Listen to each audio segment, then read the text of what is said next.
back in session. Vice Speaker Tony Ada, you are now recognized for questions of the panel or comments. Thank you, Mr. Chair, and thank you to the panel for being here again this evening. I know it's been a long day, and we started since yesterday. I just wanted to start out, some questions, and just kind of get the fear mongering out there. There's a lot of memes that the administration has put out on tax refunds, on Simon Sanchez, and I just wanted to get clarification, and perhaps Marie, you can help with this clarification. On tax refunds, what is the process of filing and then paying your tax refunds? Okay, so what happens is, they file, obviously, and then our team processes the returns. And then for refunds themselves, once we have a summary put together, for example, for 2-week period or what have you, then the summary goes to Director Byrne for approval, and whether or not the total amount of those refunds is good to go for a check write. And then our team processes that, and then it goes back to DOA for signature and mailing. So in the processing of the tax refunds,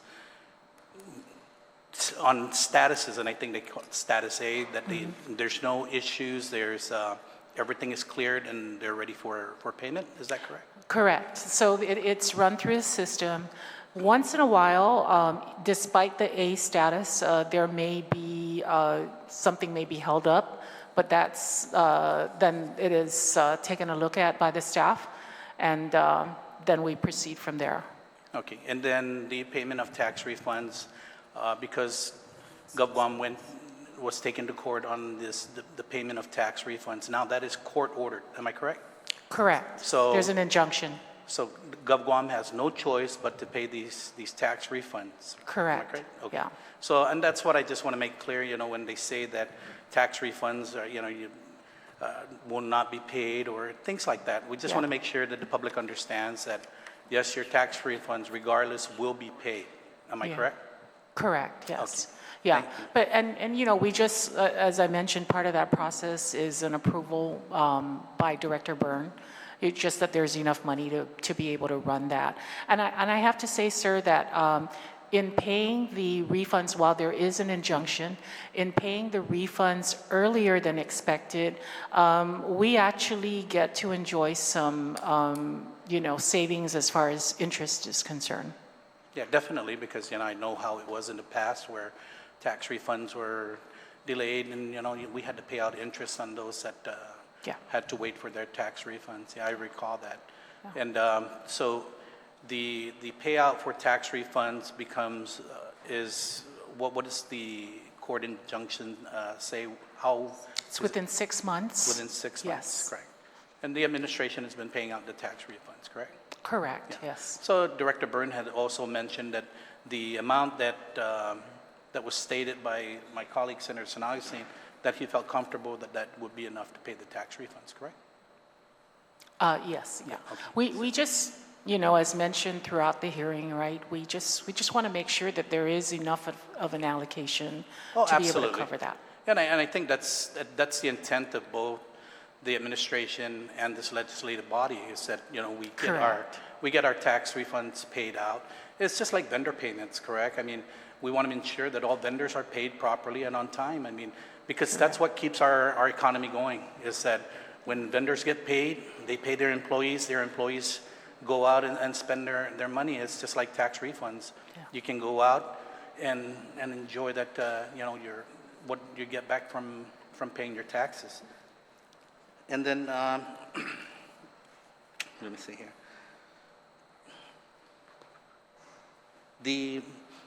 I just wanted to go with Ms. Flores. You handle all the grants that come in, correct? Except those that go to UOG, GCC, and Guam Department of Education. Okay. So do you know, or can you recall how many grants that have been given to government of Guam that has been initially fully funded by the federal government, that Guam had to take over and fund, and that was a requirement of the grant, that we had to fund that program in order to receive the grant in the beginning, correct? I mean, they had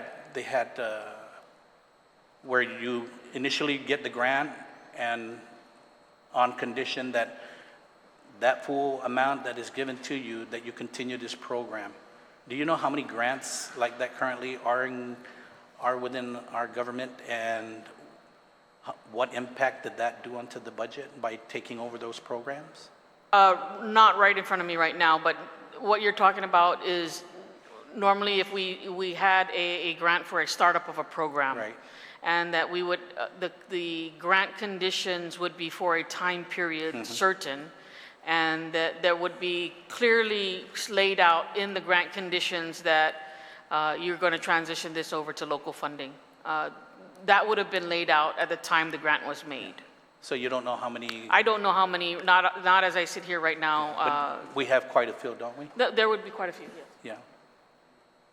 There may not be very many right now. I don't, as I think about what's in the federal inventory right now, particularly those with matching funds, I don't believe that there are any in that category right now. Yeah, but without matching funds, where we take over the program completely, we don't. I don't have an answer for that right now. I would have to check on that to Yeah, be you can, be and double see checked. what the impact on the budget with Yes. those have been, and that way we can get a better understanding. Yeah, of what the normally you're grant- given an amount of time to plan. So for a couple of example, years, right, like 2, in that 3 years. situation, it would be 2 to 3 years. Yeah. You would be allowed to plan so that to become in line with funding cycles, Yeah. with your local budgeting cycle, to make sure that you had enough of a historical background to inform your legislature exactly what would be needed going forward. And perhaps that you can be checking that on 22, from 2022 to 2024, right? And We'll check that. so that way we can know what the impact would be in the future to the budget and. Yes. So we we can- do know that, at this point, we know certain things are going to be impacting the budget 26, 27. For example, I know that Public Health has told you about the impacts to Medicaid and things like that are coming, forecasted coming. Yeah. A shift in admin fund matching requirements, things like that. So we can provide that to you as well. That'd be great. Thank you. I appreciate that. Yes. Mr. Byrne, the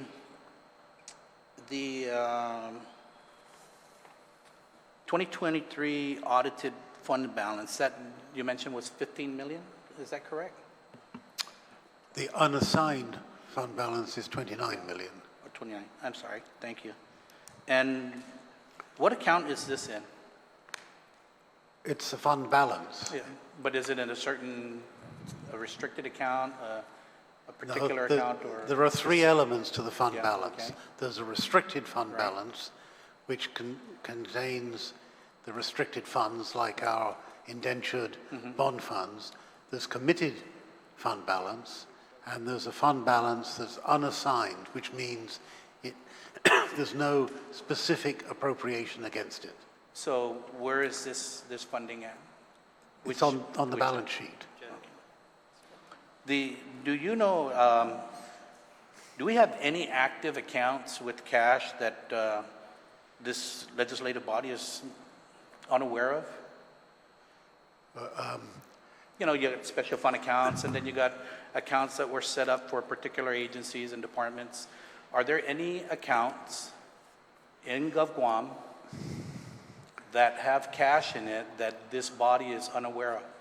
Well, I don't know exactly what you're aware of, but every account for every fund is shown as cash. When you go into the audit, you can see the cash balance for each fund. So there's no other accounts that have been established that we're unaware of? If there were, I would be unaware of them, and Yeah. We just that wanna would make not be sure. good. Okay, thank you.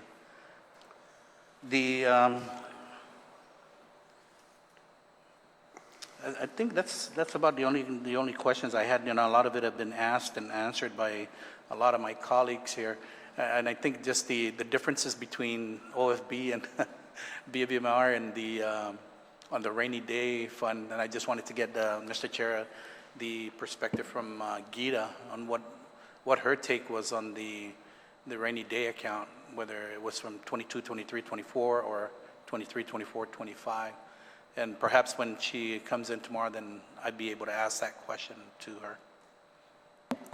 Thank you, Vice Speaker Ada. Yes, she had to be excused tonight, but I prepared that we would go ahead and see through to getting to the speaker on the second round so that everyone would be able to avail once again of her services and her perspective. So thank you, Mr. Vice Speaker, for your questions, and so on. I'll move on. Thank you, Mr. Chair. Thank you, Sidus Masi. Senator Calvo, you are now recognized. Sidus Masi, Mr. Chair. And good evening, everyone. Thank you for being here, despite that it's already late. Before I begin with my questions, I want to acknowledge the diligent work that has gone into crafting this substitute bill, the substitute budget bill. It reflects a concerted effort to balance fiscal discipline. While no budget is without trade-offs, this substitute bill demonstrates a commitment to structural soundness and resilience. It is a big, beautiful compromise. On that note, I'm going to fire away. DOA, let's do this. A structurally sound budget must translate into operational reliability. Historically, delays in allotments have disrupted agency functions and public services.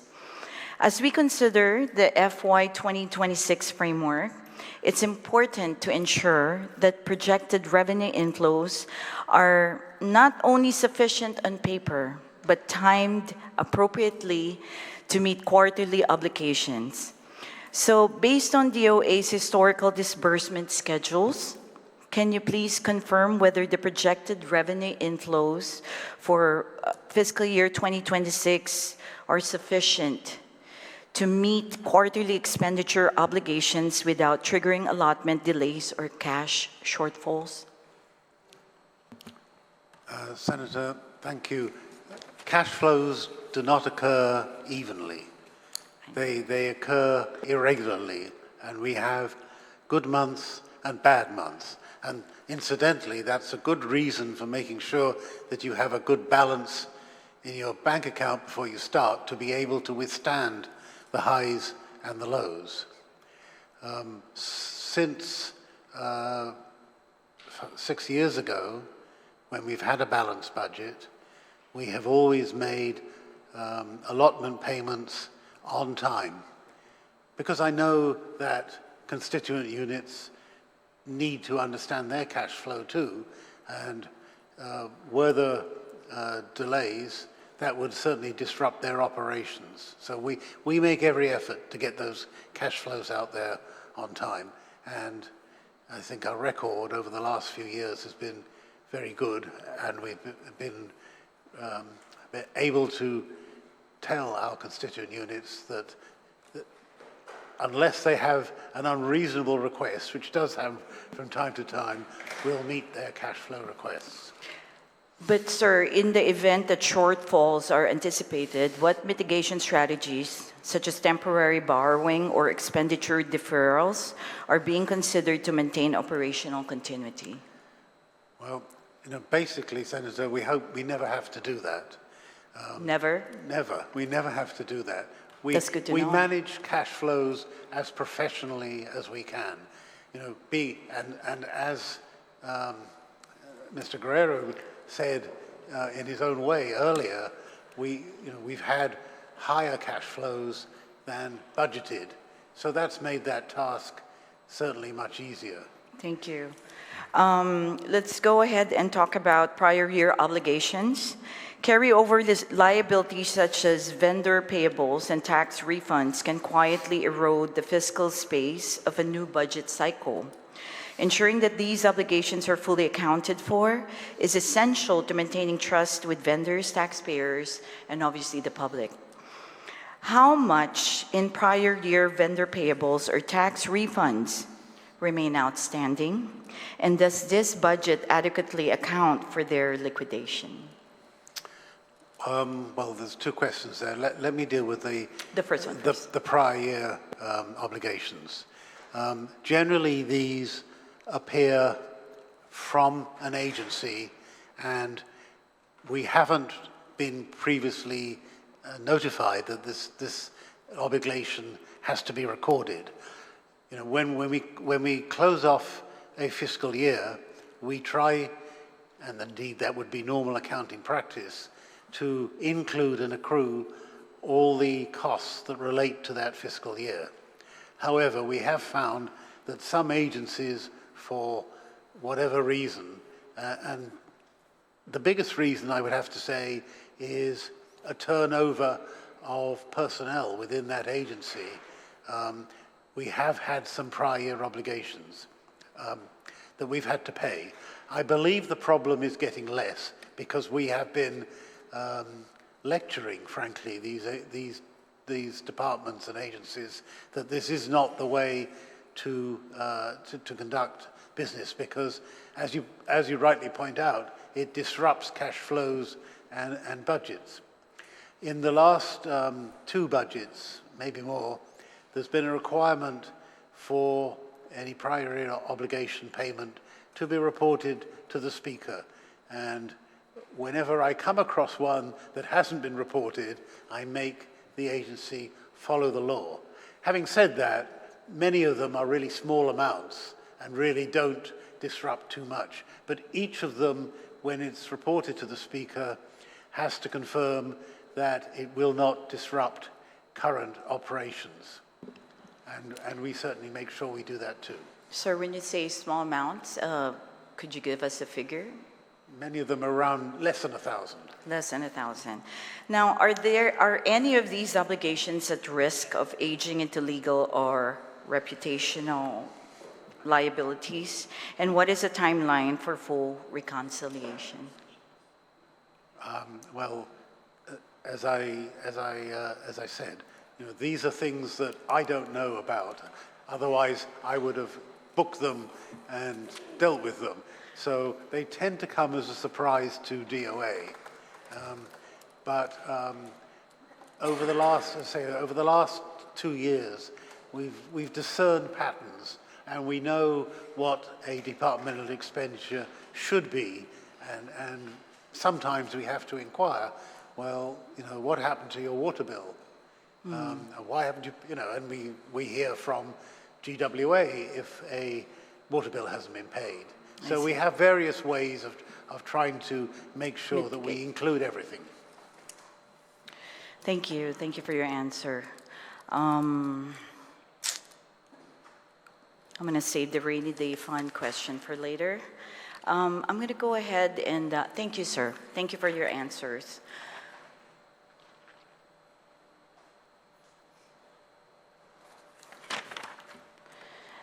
Mr. OFB. Sir, I wanted to tackle expenditure prioritization.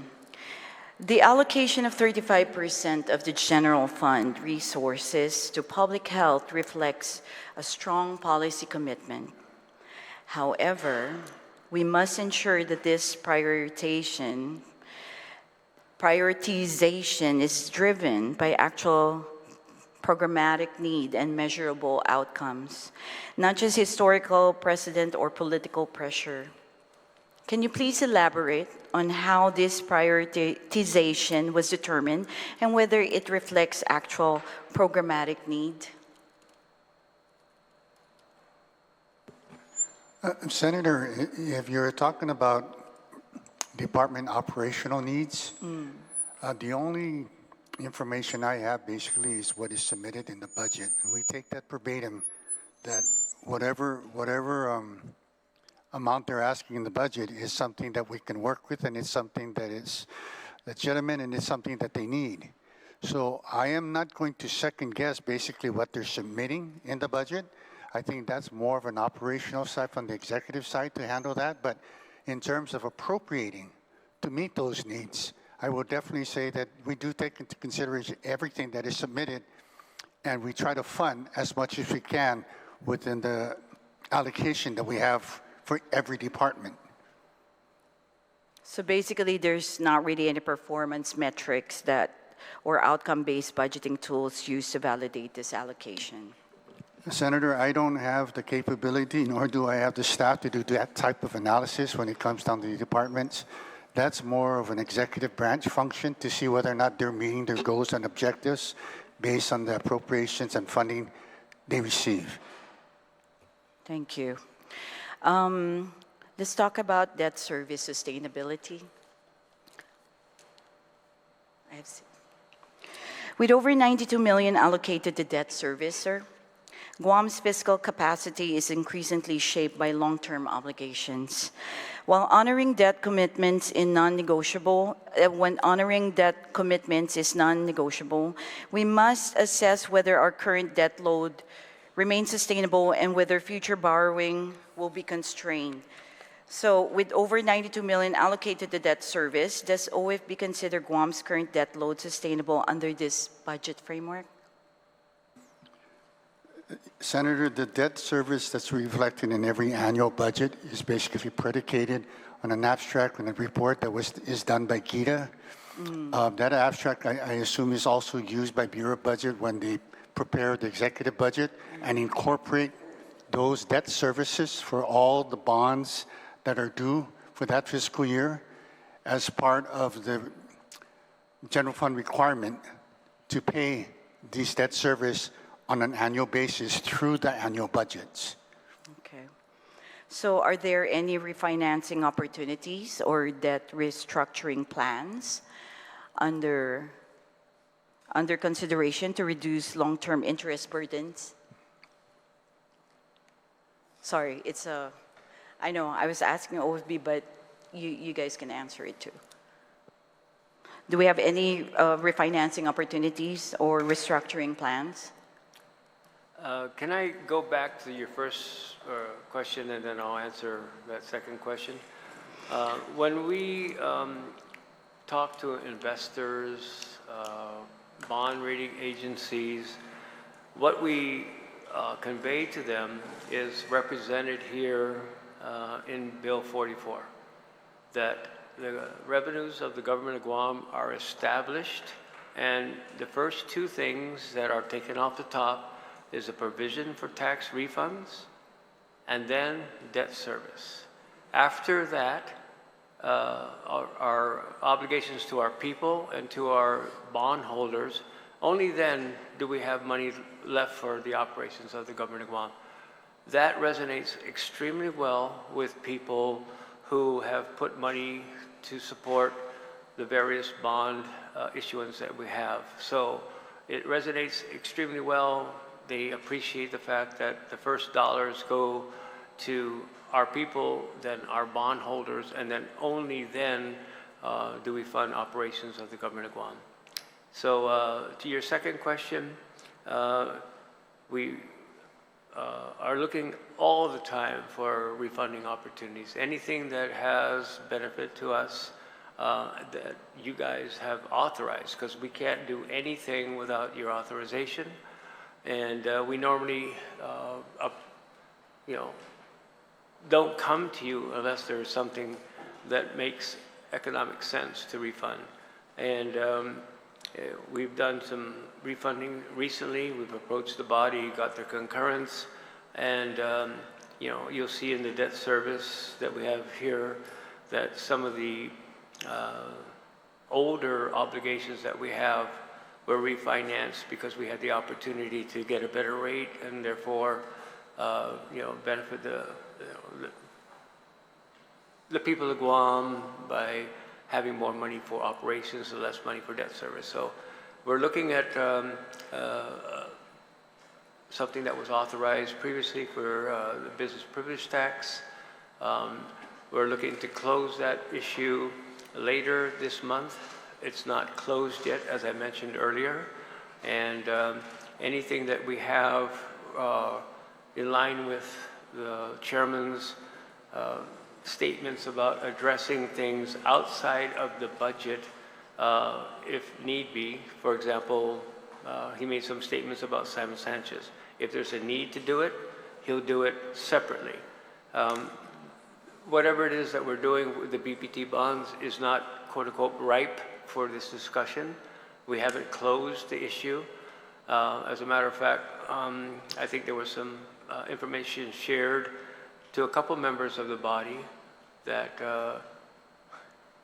the BPT issue we need to be very careful about, because should we reduce the BPT, it might cause some concern in what it is that we've structured. So we need to be able to be very careful about what it is that we've done, because we've made representations about what it is that we're getting. And if it's materially affected, it might cause some issues. So when we close the issue, we'll make sure that the body is duly informed, as soon as possible for whatever appropriate action needs to occur. But it's premature to say what that result is going to be in the context of this discussion. Thank you, sir. I'm going to go back to OFB. I just wanted to ask Mr. Stephen if should the revenues fall short of projections, what contingency mechanisms are in place to protect essential services and avoid mid-year disruptions?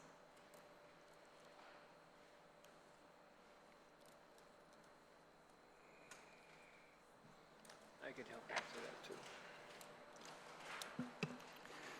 Senator, if you're referring to whether or not the appropriations made in the budget that will not equate to what revenues we collect for the fiscal year, which would put this government into a deficit.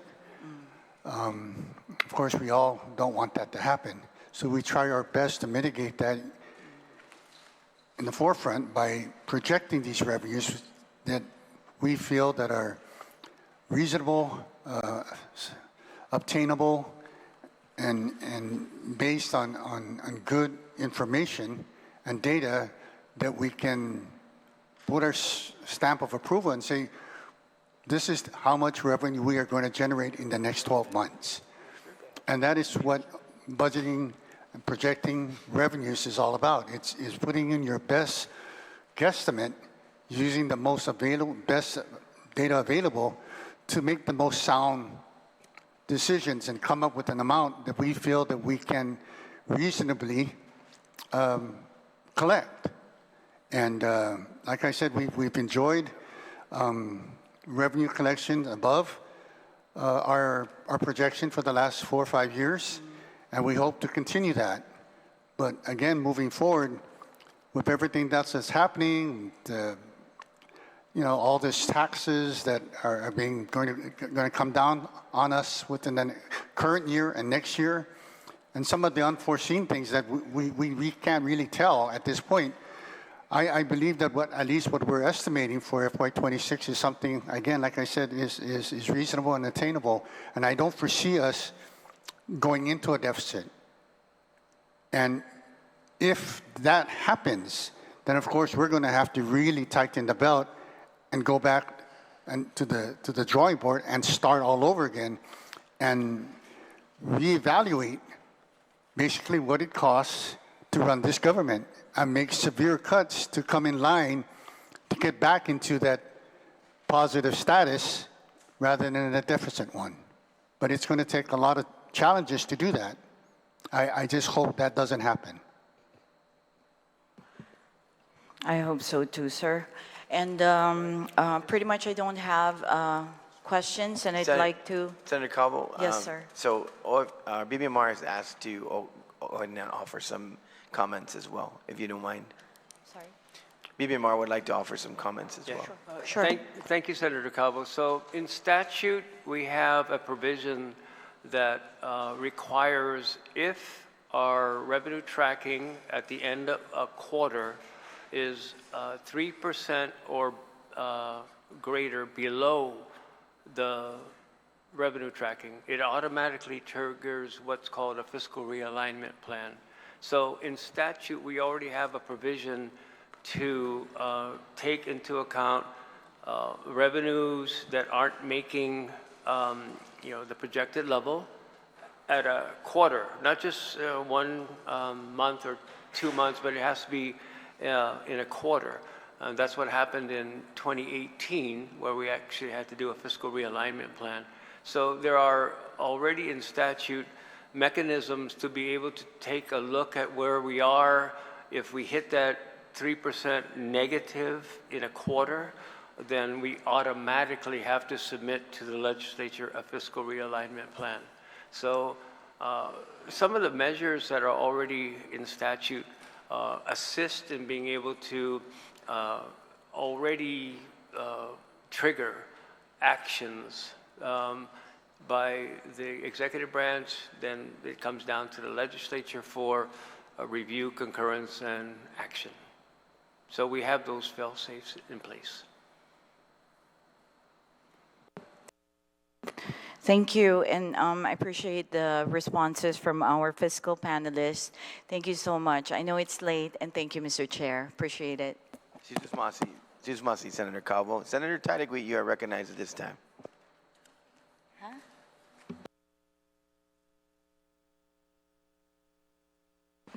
Thank you, Mr. Chair.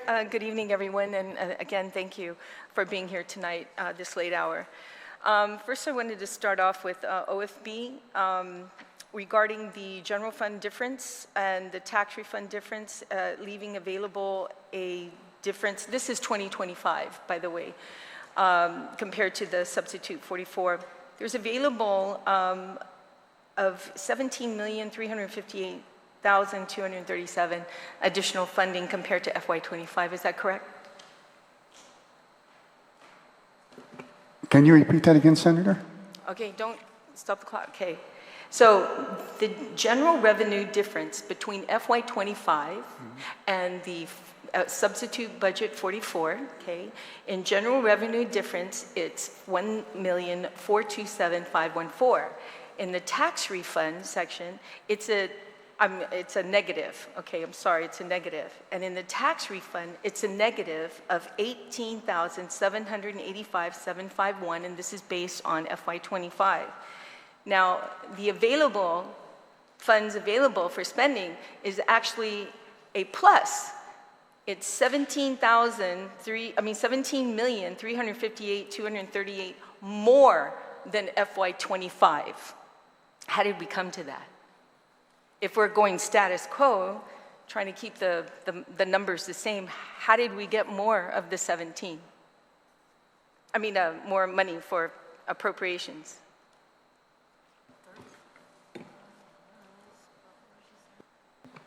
Senator, based on my calculation on the spreadsheet, Yep, right here.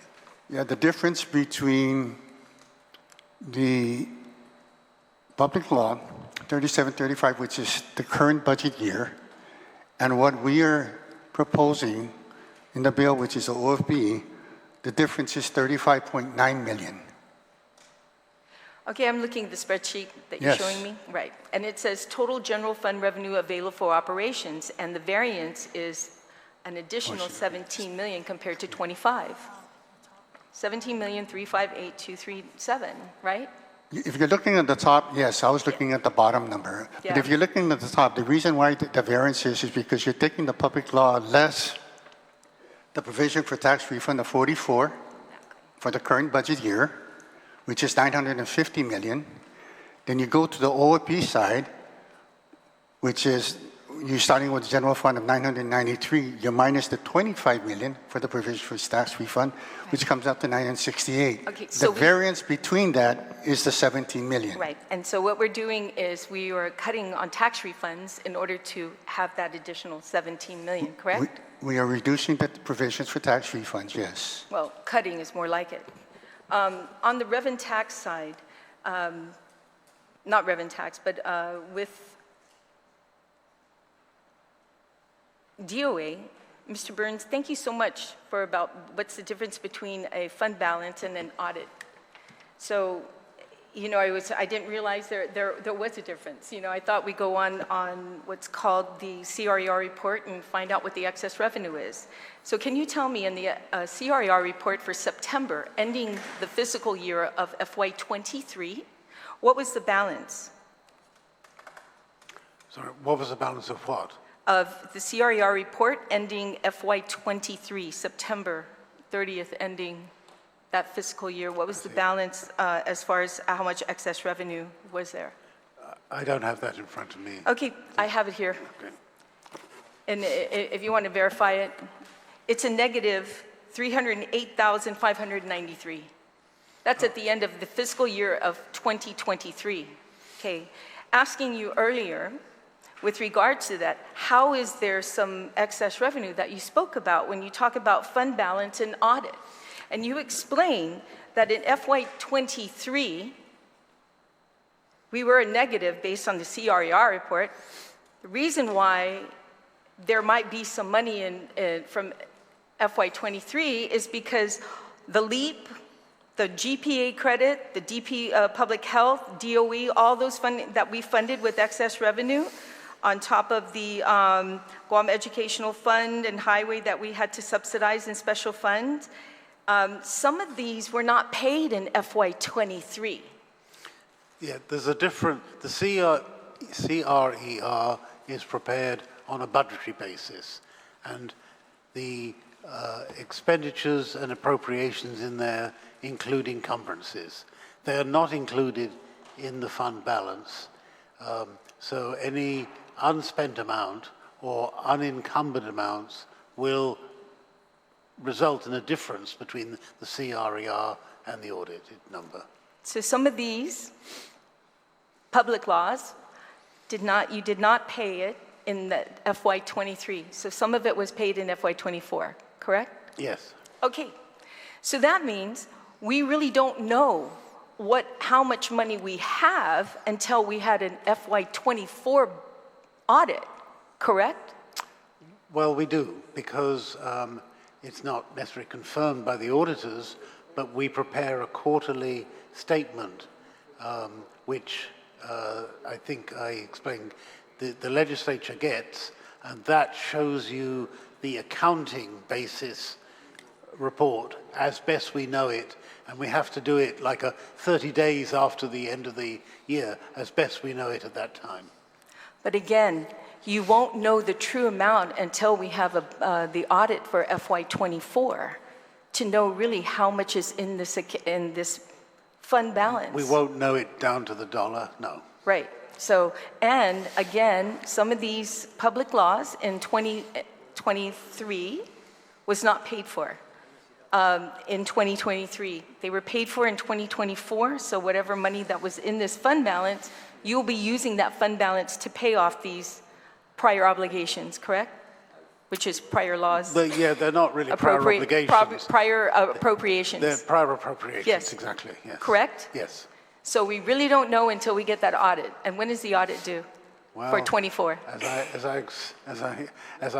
It's overdue, and it's, it's something that I don't enjoy, not having the audit available. There are circumstances that are preventing it, including reports from component units, and principally GDOE.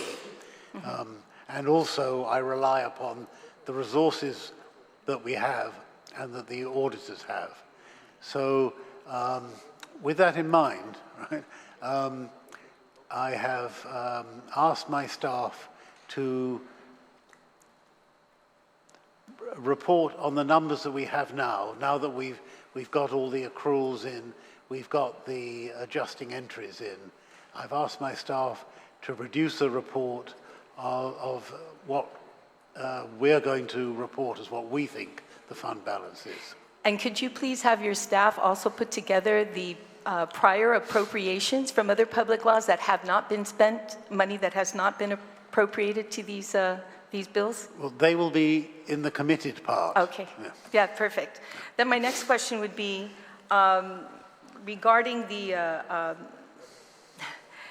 Well, regarding Homeland Security, Mr. Burns, how is Homeland Security doing with their grant reimbursement? Is the government still eating the expenses on their grants? And how much has been reimbursed? How much of the 12 million reimbursed last January has been reimbursed? We have had some reimbursements. I don't have it in my head. Do you? No. But we have had some reimbursements, but certainly not the whole amount. And how much is that still pending? Well, I can't tell you because I can't remember how much. It's not, it comes in, it doesn't come in one lump. It comes in different payments. So that's a liability, right? No. On the government of Guam, I mean, they still have to come up with this fund. They may not get reimbursed for money that was taken from the government of Guam to put into Homeland Security. No, it was paid for by the general fund. So Right, it's already paid for. Right? It's already accounted for. Okay. So there's no further liability except for any future costs that aren't reimbursed. Well, that's just it. There was a whole issue about this whole money being taken from the government, the general fund, to Homeland Security, put into that account. So can you explain how The general fund is responsible for any revenues or any expense that no other fund can bear. And it says that in the audit, in the MD&A. It explains that the general fund has to account for anything that's not accounted for in another fund. So, So where are you getting that money to pay for that, to pay the reimbursement, well, not the reimbursement being given back to you because you already paid, but where are you putting that money? it's coming from revenues that we've earned during the course of the year. And how much is the remainder to be reimbursed back to the general fund? I can't tell you accurately, but I believe there was some reduction. I believe it's around about 6 million. But really the general fund isn't going to be reimbursed. It's just expensed in the general fund. Explain. The general fund has expensed it already, and it's already included You took it from somewhere, though. from the general fund. Right. And From whose account? Because we never appropriated that money. No, and that's the problem, because the result of not doing that would be not paying people. So we have to pay people. So the general fund expensed it, and that expense has already been accounted for in the fund balance. Okay. Mr. Byrne, they were talking earlier about the governor's transfer authority. Does the bill allow the governor to use the lapses for autonomous agencies in Bill 44? I read it again. No, it doesn't. Okay, so can't use autonomous. So does the bill allow the governor to use excess revenue without the legislative approval to cover any shortfalls? I believe not, but that wasn't in that particular section.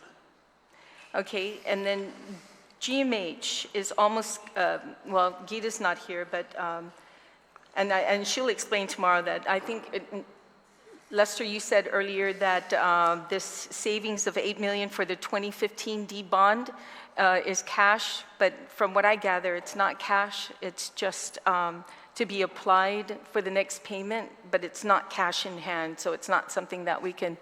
So I think Tina is going to explain that tomorrow, right? Yes. Okay, okay. So we can only see that savings probably in 2027, really, if there's anything. If it starts in May, then there's really not that savings. What's going to happen? Well, let her explain it because I don't want to lose my time on that. Yeah, but just to be clear, it's not germane to this discussion. It'll be something in the future to be able, you guys to... 27, right? Yes. Yeah. Okay, so that was out. So regarding the, let's go to the rainy day fund, because I have a document here showing the difference between the two. So Steve, I have to ask you, you're taking your interpretation maybe because you want to try to find some more money to pay some areas off, but why not go with the administration's analysis of the rainy day fund? I mean, it only helps us with bond marketing, to our ratings to go up. So why take the lower end of it for the rainy day fund instead of the higher end of it? Because I talked with legal, And legal's interpretation actually can go either way. So you're both can go either way. I think that's cause for legislation to make it clear which way you're going to go next time, so there's no question. But why not go for the higher amount of cap of 90, I believe it was 94 million? Why not? Why do you want to go for the lower one of 85 for the rainy day? Senator, it's not a matter of going with the lower cap or the higher cap. Whatever the cap is what I'm saying once we meet the cap. And in my analysis, we met the cap. Now, if the cap is 100 Where did you million- get your legal analysis on that? Who gave you that determination for you to follow? Well, it's the I've been same law that Mr. Senator, Byrne was I've been reading talking. these laws all my career in the Yeah, government of well, Guam. Mr. Byrne is reading the same thing. You know, you're both are And- reading the same thing, and according to our legal, it could be interpreted both ways. So I'm not saying you're wrong, and I'm not saying he's wrong. All I'm saying is that why not take the higher amount to put in the rainy day fund? And by the way, when I had a conversation online in Zoom, when we talked, I was told that you set aside $10 million, or you know, in this bill for the rainy day fund, at least $10 million. And that's what I was told. Then I get this bill and find out it's completely out. So you have a cap, you're saying, that is 85 million. And the administration says 94 million. Now that still leaves Steve having to put 8 million to meet your recommendations on your interpretation. It still says that we need 8,294,617 to meet your cap, Steve. So why didn't we put that aside for the rainy day to meet your cap of 85,934? Okay, Senator, you know, I'm getting kind of like mixed messages from your statement because one, you're saying why not go with the higher cap to put more in the rainy day fund? Exactly. That's an option, yes. But at the same time, this body is trying to identify appropriations to appropriate, to cover expenses in the government of Guam. So why would I want to put all this money above what is legally mandated by law to do that when this same body is telling me we need to identify more funding to appropriate? So I don't understand your logic. Well, and then but at you the same don't- time, I'm using my own interpretation of this law, which I've been using for Jesus Christ, I don't know how long. And if I want to be questioned, I don't have a problem. All I'm telling you is between the method I use and the method the administration uses is basically the same one. It's just the interpretation of one thing, which is the previous years. That makes a big difference. Okay, Steve, it's just so you don't have to keep repeating yourself on that, because you've explained that many times. And I hope My it's getting question to through. you, yeah, That's the well, whole my point. question was why not go for the higher amount of cap? And your interpretation was because we need to find money to pay for everything No, else. that's what you're Okay, that's what you're you just interpreting, said. Senator. That's what It's you just your said. interpretation, my not question, mine. Again, my question is. Yes. My question is, if you go with your cap, Yes. your interpretation, which is 85.934, then we still need to put 8,294,617 in the rainy day fund to meet your cap. So how come you didn't do that? First of all, Senator, I don't know where you're getting your 85 million cap. Where is that cap? Where did you get the 85 million? Can we take a short break while we give, Yes, please. okay, given the document that I have from BBMR. We're in recess.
Legislature is back in session.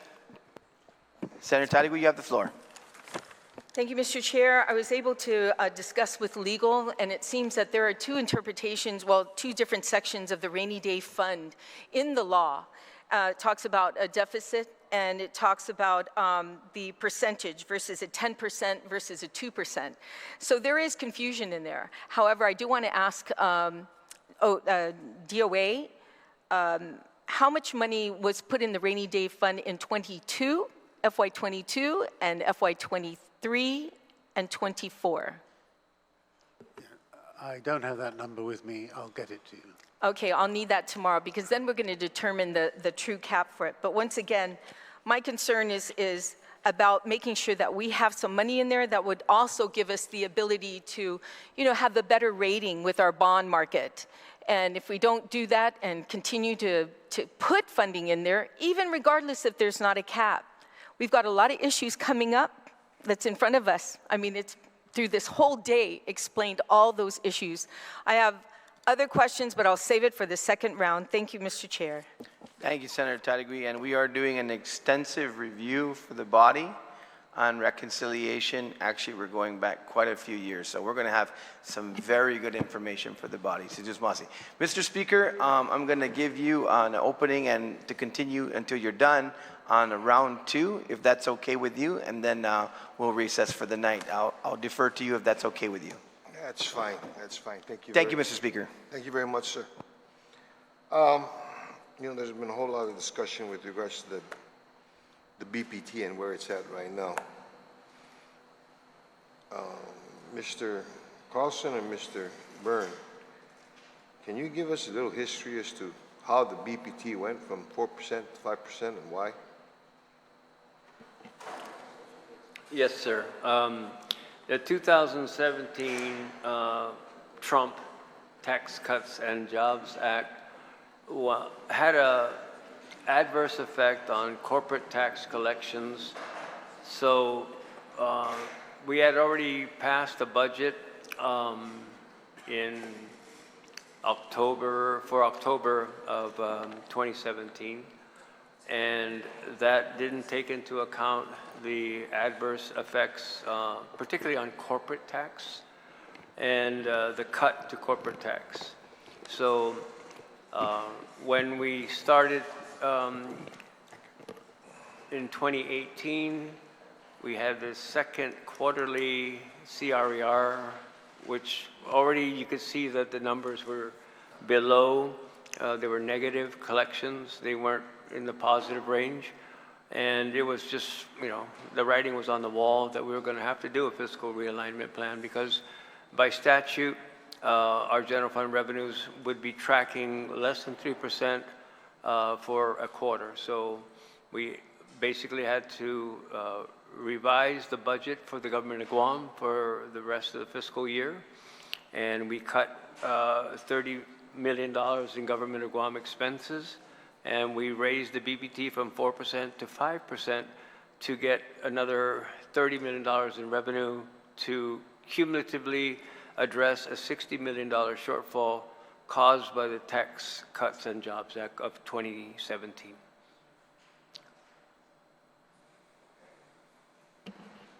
And how long, according to when we were brought, was there a sunset provision on Yeah, that? it was. And what was the sunset provision? It was only supposed to be for that fiscal year. It should have sunsetted for the next fiscal year, and the BPT should have reverted back to 4%. But the budget that was passed for the 2018 budget and subsequent budgets carried the 5%. Okay. Wouldn't you consider a sunset provision in statute law?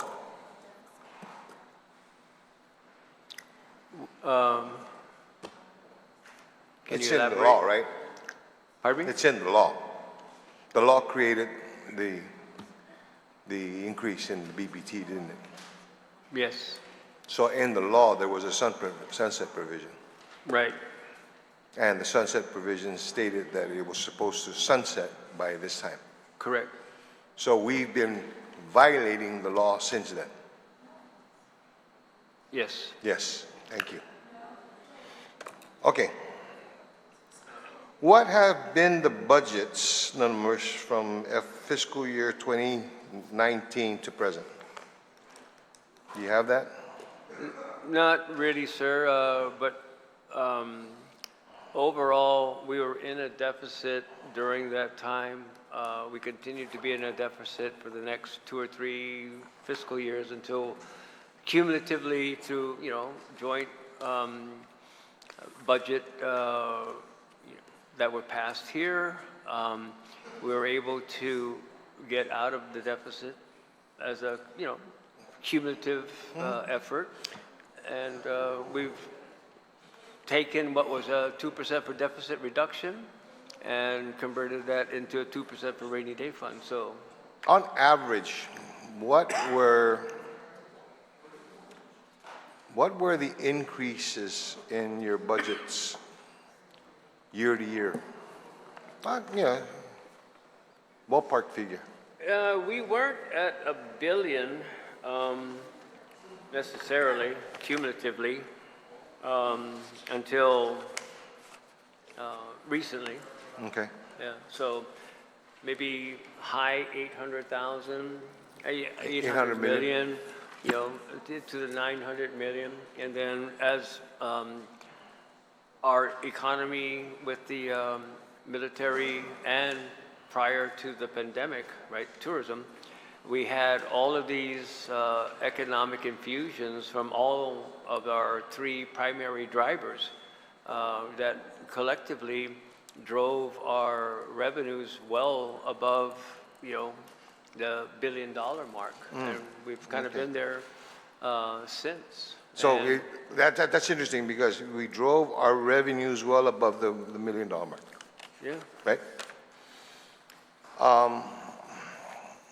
What is your average in as far as how much we grew our budgets year after year from about 2019 to present?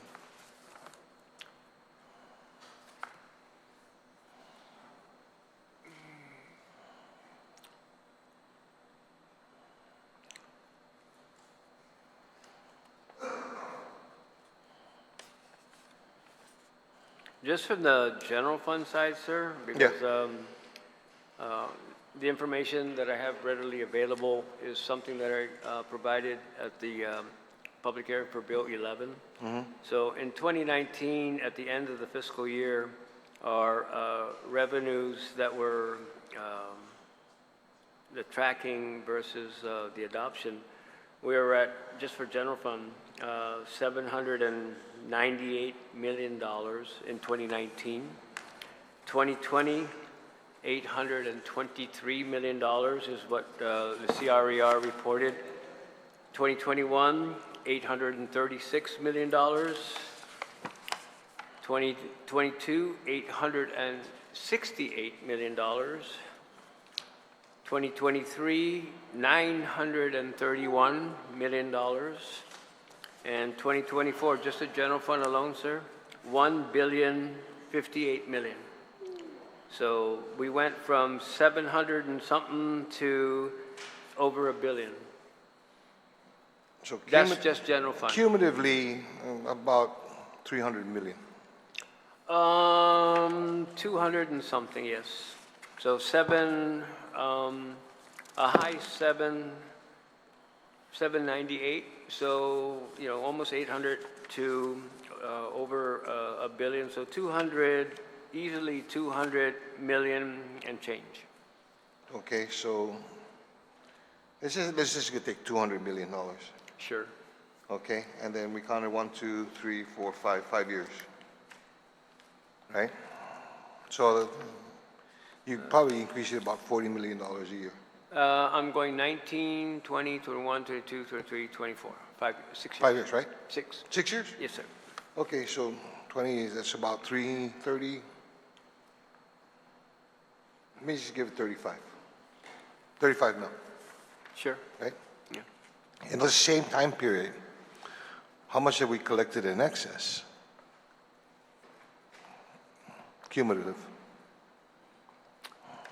Excess, can I go backwards? Sure. The adopted general fund level in 2024 was 909 million.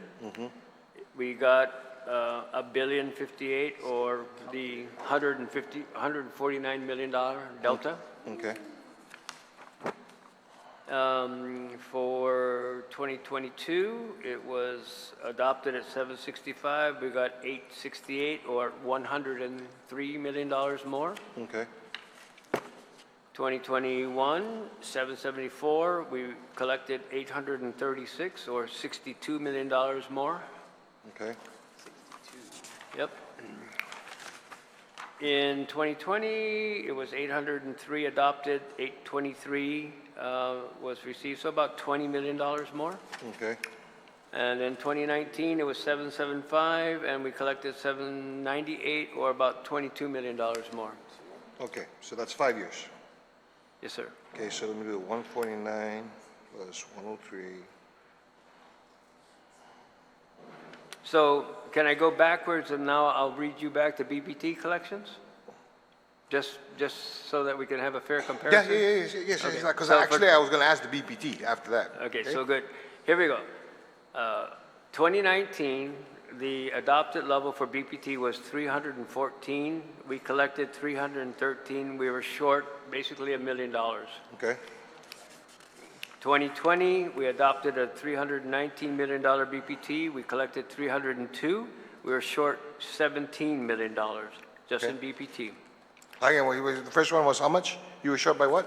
$1 million. $1 million. $1 million. Yes, because it was 314. We collected 313. Okay. It was 980. Okay, So the next year, 2020, the adopted was 319. We got 302, so we were short 17. 17. 2021, the adopted level was 309. We collected 294. We were short 14.4. Okay, 2022, the adopted level was 294. We got 328. We finally got into the black at 34 million in 2022. 2023, the adopted level was 336. We got 377. So that's a $41 million increase. okay. 2024, 357. We got 421. That was $64 million. Okay. So your last 3 years basically negated your first two, right? For all intents and purposes, yes, sir. Yeah, or your last three negated your, They were your first three. the delta was bigger. Yeah, The understood. first year was side short. Understood. Yeah. Okay. So each year we increased our budget by 35 mil.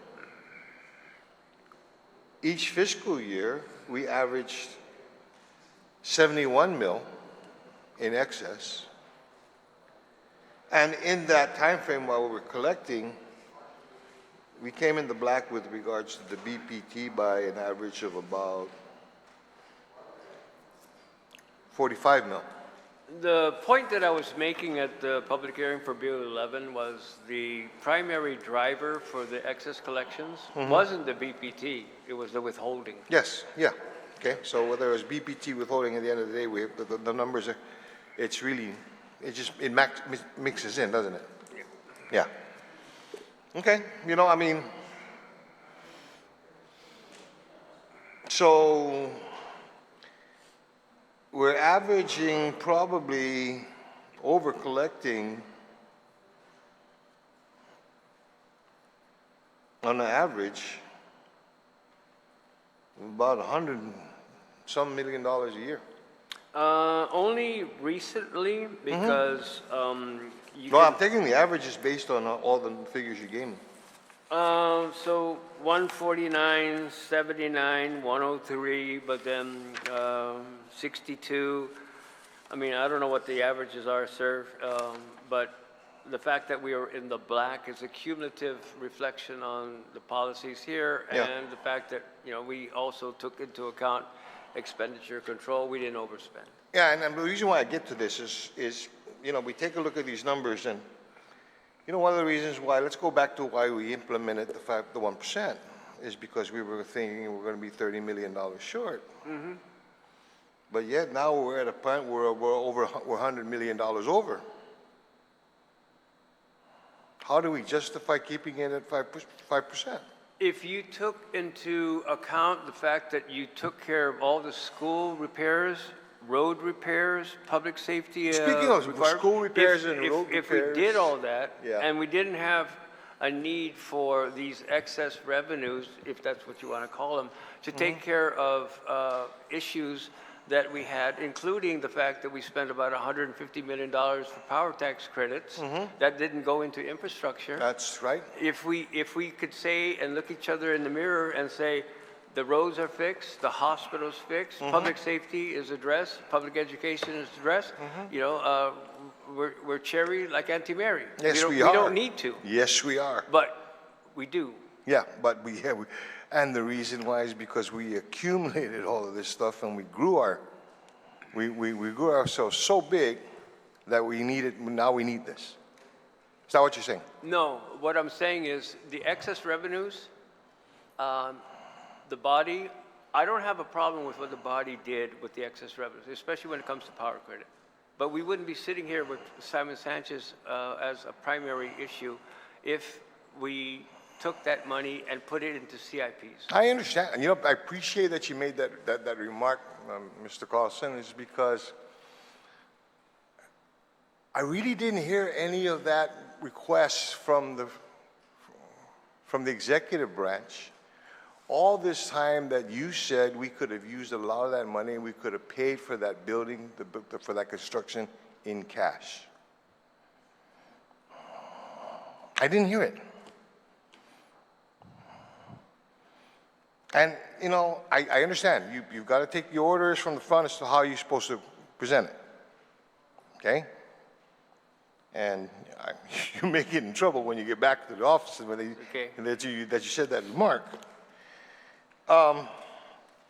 So let's go now to the next question I got. So we figured out right now, based on the numbers that you've given us, that we really, first off, we violated the sunset provision, violated the provision of law with regards to the sunset.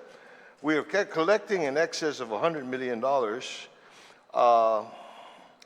in a budget that was because we had raised the 1% so that we can gain the $30 million that we assumably lost, but we didn't lose. Not solely because of the BPT. Not solely. What you see, I mean, what I'm getting at is you could have gotten some of this excess had you reduced from 5 to 4% when you were supposed to. Well, that's not me, sir. I understand. Okay, you just represent the body that the powers that be that did it. Okay. But let's go now to the next question that I got here is, what's other than Simon Sanchez, what pending projects do you have?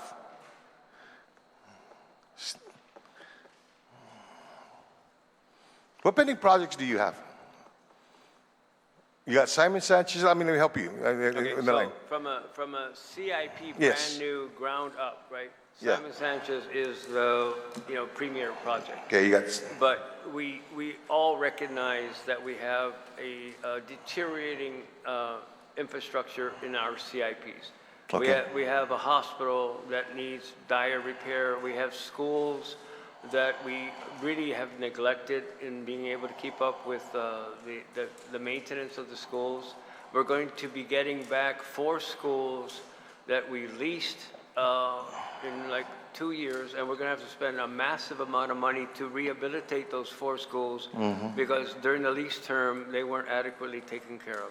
So we have all just between the 4 school rehabilitation, what we need to do probably with GW that isn't being addressed right now because that school is probably the next major school that needs to get either replaced or a massive amount of renovation. We just have just schools and the hospitals, sir, are a check we can't write right now. So again, if everything was we're in utopia, everything was fine, I could sit here and say yeah, we can reduce the BPT regardless of where the hit is coming from, but we're not there yet. Yeah, I can figure that. Okay, so We got hospital. We got Simon Sanchez. We got swimming pool. Swimming pool's paid for, sir. We're good there. We got DOC.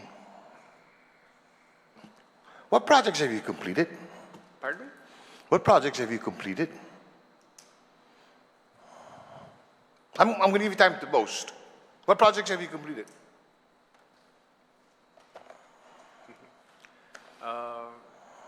From what time frame? Because From the time that this administration came into play. What projects have you completed? well, we're going to get the pool done. That's Ray Gibson's #1 thing for anybody who listens to Ray, because he has a countdown. I told you. How many times did You I guys, told you? Okay? you 1980 guys, I swear. You Yeah, know. okay, You're- listen you're- to the country music channel. Okay? I'm trying. I'm ESPN, trying. all right? But you know, sometimes I just want to listen to you. It was a 70-yard field goal, kicked in my Steelers game yesterday against the Jaguars. Yeah, we've had our hand in the projects that are up at UOG. We contributed $7.1 million to the Student Success Center construction. You're seeing the cultural repository. That was a product of this administration. No, but that was started from the previous administration. Not sure. The It was idea, because I remember. I yeah, remember. the idea might be there, but it's when you cut the ribbon. So you Yeah. asked me when we complete it. Yeah. So Well, I'll take the credit for that. We'll have the conversation outside Yeah, I after, know, okay? I know. I will So, tell you. but- I will tell you about that ribbon cutting later. There's been quite a number of facilities that we're able to actually see to fruition. Okay. Those kind of things, from my perspective, they're nice, they're good accomplishments, but I need to move on. Yeah. So could I tell you okay. verbatim what it is that we've Let's been stop doing? there before you get into any more trouble, all right? Because there's really nothing more to accomplish with that, all right? Thank you, sir. Okay. You had made a statement earlier that with regard to bond rating and speaking to when you go out to the bond, that a lot of your discussion is centered on that there's always a discussion about BPT. Do you recall that conversation about an hour ago? Okay. What is the rate that you discuss when you're talking about BPT? What we tell the bondholders very, very succinctly, very candidly, very honestly, is that the pledge is 3 of the 4%. And so if it gets rolled back, it doesn't affect the credit. Okay, so the pledge is at 4%. 3. 3%. 3 of the 5. 3 of the 5. But do you tell them that the 5 is supposed to have been sunsetted? We tell them that even if it gets rolled back, Yeah. the pledge of 3% is not going to be affected. Okay, so there's really then you've got that cushion, you've got that ability to be able to do that. Yes. Okay, I just wanted to make sure that, the reason why we can't go below 5% is because we pledged the BPT, because then I was going to ask, who gave you the authority to say above 3%? No, sir. Okay, I wanted to make sure that. And then lastly, it's actually a question that was asked by my colleague that I wasn't quite satisfied with the answer here, and it goes back to the Homeland Security Grant Program, the MPG grant program. You said that the monies, you basically take the monies from the general fund. Under what authority did you take the money from the general fund? So for like 90+% of the grants that we got, 90+%, right, Steph? The requirement is for the general fund to front the cost, to show that you're in compliance with the grant requirements, and then apply for the reimbursement. We don't necessarily have very many grants that are 100% federally funded where the money comes in and we don't have to front the money. I think I better stop it because I know that EMPG and HSGP are not 90%, they're 100% grant funded. Okay, so it's 100%, but we don't get the money. It's 100%, we have to front the money. Exactly. So 100%, yes, but the funding isn't given to us. We have to front the money. Yes. And the problem is, as You you haven't are really got well the aware, we haven't got the reimbursement. requests were not So how's that showing in the books? As Mr. Burns said, we already expended the money. We would love to be able to have a mechanism to recoup the money. We were well on our way to getting an action plan for FEMA to review and approve that would have paved the way for us to be able to start getting the reimbursements back for, what it is that the grants allow. And then we had that hiccup. Okay. So where'd the money come from? The general fund, sir. General fund. Yes, Okay. And when the money comes back, where's it going? general fund. And how much of that money are we expecting to we want to be able to get back? As Mr. Burns said, Okay, how much in question costs did you get? I'm sure we got a total of what was the question cost. What's your figure? I will tell you this. The auditors never talked to a bunch of people, never talked to me. You talk to them every other week, Lester? No. I talked to FEMA. Okay. But the auditors, the Premier Group, when they did that audit, they didn't talk to us. Uh-huh. So one of your former employees was mentioned, not by name, in the audit as having taken a trip and going to a FEMA conference, and it wasn't sanctioned or approved. I have the This is the one where they went to Hilo instead of staying in the conference and all the rules? I know about that. This one person went to a FEMA conference Yeah, in but see, DC. that's And so I have all the documentation. a person who worked for me 20 years ago is not, can no longer be classified as my former employee. Okay? Yeah, like that. Yeah, Lee. But you know her, and I know her, but we Yeah. won't say her name. Okay. But long story short, that citation was a singular item. Understood. And that was like, no, if you had talked to me, it wouldn't have been in there. Okay. So I still have a box with all the TAs that show the grantor approval that negates everything related to travel. Okay. As question costs. Did the executive budget request include any provision for EMPG or Homeland Security or Civil Defense operations? We recently got, I think it was a HGMP? HMPG. We recently got a grant probably for 2023. It wasn't a recent thing because remember they hadn't approved the grant. Hazard Mitigation Grant Program is different from Homeland Security Grant Program. HMGP is different from And we HSGP. got the Homeland Security, so many acronyms, HSGP. Yeah, HSGP. We got one of those recently. So we didn't get any grants for like 3 years. We recently got 2. They're both in the neighborhood of $1 million. Okay. So we can operate under those auspices, encumber the costs, and then apply for the reimbursement for those 2. So we're making some headway. Okay. But it's still about in the $8 to $11 million range, right? Cumulatively? Yeah. No. What it is? That's No, what I'm seeing is $1 million and $1 million, right, Steph? Yes.